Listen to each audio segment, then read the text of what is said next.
I imagine this was not unlike what the French surrealists were experiencing when they were doing when they were gathering together. I mentioned at one point that Breton and Eloire wrote together. Breton and Soupeau wrote a book together, and I think that the experience of trying to plumb the depths of the unconscious does get it gets kind of wearying, and then to do it in front of everybody else is that adds a little frisson to the effect. Yeah. It's different for me. I don't feel any pressure at all. And I'll tell you why. I would have years ago, many years ago, but for many years now, I've learned how to get into a certain energy to write. That's how I write. I usually write very late at night, and that's what I prefer, because then the brain lets go of certain rational connections that you need for your utilitarian life. But I know how to, I mean, I write when the pot boils over, but I know how to turn up the flame. I've figured that out over the decades, and I can do that anytime, anywhere. I could do it right now if I had to. I can shut you out and write something that might even be worth reading. I've learned how to do it. I think, for me, that's, I don't know how to say this. For me, that's pure art. If you can just, you know, most artists in other disciplines, and perhaps some poets too, try to attain that state. That's exactly what they want, to just do it, you know. There are all these stories about the Zen master, or the painter, what would you call the great calligrapher who has to do the great gate, I forget where it is, at the great temple city in Japan. Kyoto. In Kyoto, yeah. He's assigned to do the calligraphy, right? And he has an apprentice with him, and every time he does it, the apprentice says, nah, you don't really have it. And, yeah. So he sends the apprentice off for some paint, and he just goes, and it's done. Perfect. And that's the state one wants to aspire to, I think. I don't want to claim too much for myself, but it is the state that exists. When Rilke became kind of personal secretary to the great sculptor Rodin, he wrote a lot about it, and he felt that Rodin had everything Rodin did was art. It was always art. William Carlos Williams didn't fear Wallace Stevens. Oh, no. The person he feared as a competitor was Marion Moore.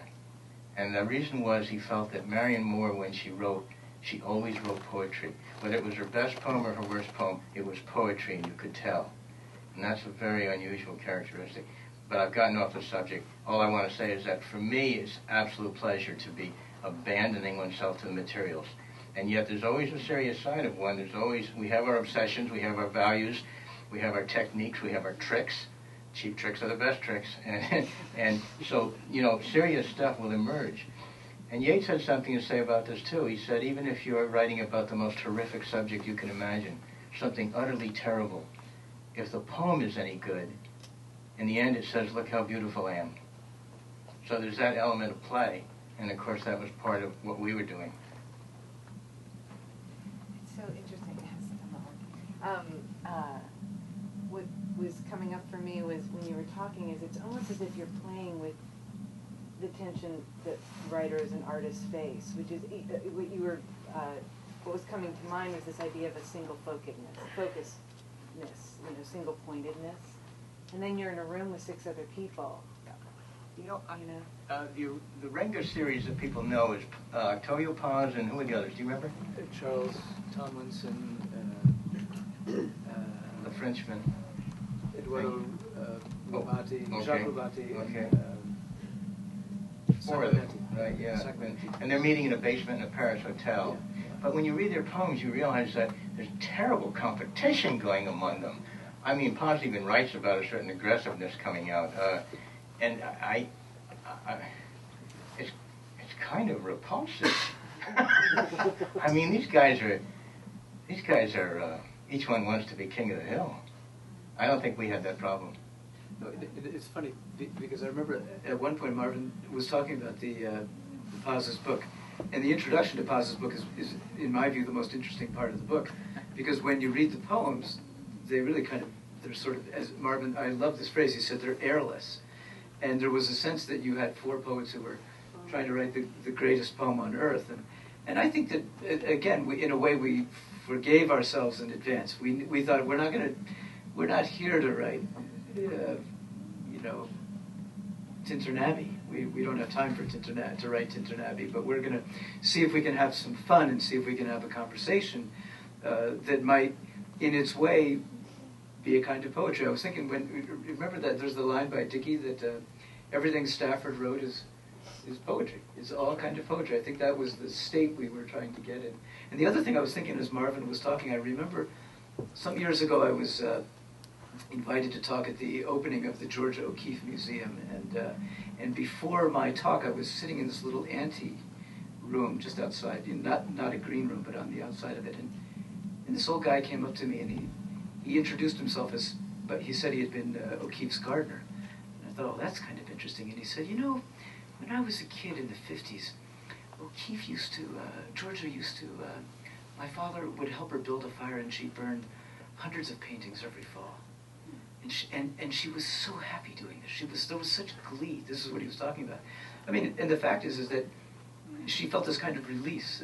I mean, her paintings were worth a fortune, but there was this kind of freedom at a certain point that she thought, okay, well, I don't need to keep that. I'll burn that. And I thought, well, in a way, we were burning paintings. So. The antithesis of that is Allen Ginsberg signing even his grocery lists. Like everything was important to him. Yeah, right. The other extreme. Well, he wrote 3 poems. He wrote How, he wrote Wichita Vortex Sutra, and in between them Kaddish. And then some people like, Walt Whitman at the grocery store, that sort of thing, at the supermarket, I think it's called. But really, there's 3 poems, right? I think that's it. 3 great poems. Hey. Yeah. I'm one of these people who thinks there's basically no difference between the arts and the sciences. And I think people do things well are just doing them all the time. That's all. They're like you guys. That's Vic Camillo, who's a mathematician as well as a poet, saying that. Well, nobody heard it, but it's okay. Yeah. I don't see any difference. It's all the same thing. Same thing in what respect? You're not hearing him on the radio, are you? Okay, answer if you hear me now. No? Vic Camillo, who's both a poet and a mathematician, says that he feels that what you're doing in science and what you're doing in the arts are the same. Yes. No, you have got to answer it now. Yeah. You want to say something about that? You can say it. Same in what way, Vic? I'll repeat what you're saying. Once upon a time I was teaching in UPB, and I put a problem on the board in probability, and I walked down the hall, and some guy shambled out. I think his name was Marvin Bell. And I said, Marvin, I'm going to the bathroom. I put this problem on the blackboard. It's about how do you count the number of ways. And he said, oh, well, don't you just do this and do that and do that, and you almost got it right. I mean, not totally right, but you were pretty close. Vic just told a story about leaving a problem on the blackboard while he went out to the bathroom or something. I came along and said this and that, and I was almost right. Is that a fair paraphrase? That's fair. Yeah, near perfection. Oh my goodness. This would be the difference between Marvin and Matt Damon. Matt Damon would have gotten the answer right. Yeah. Getting the answer right in math is not. In math, getting the answer almost right is more interesting than getting it right. Oh, Vic just said getting the answer almost right in math is more interesting than getting it right. Yeah. Well, yeah, that's interesting. Perfection is a curse because first of all, you don't know what it is. Okay. But art, one of the things art does is it creates a form within which amazing things can happen. So there's a certain tautological aspect to it. It bites its own tail to create an impenetrable form, and that's one of the ways to do things. And the more loyalty one has to what, in fact, were at the outset arbitrary items, the more loyalty one has to it, the more interesting things happen. But then you have to be alert. The poem listens to itself as it goes, so you're alert to it, and it begins to sow. And the old 50s definition of a good poem was that it was like a spider's web. You touch one part and the whole thing trembles. And so ideally, if all the little parts of your brain can be going on at once, you can solve the whole equation, if you will. Does that make sense? Yeah, I mean, why is evolution so wonderful? It's because it's so beautiful. That's all there is to it. It's beautiful. The radio audience has to know that Vic just said, why is evolution so beautiful? No, wait a minute. He said so wonderful because it's so beautiful? Yeah. It just accounts for so much. Rudy toot, Rudy toot, Rudy.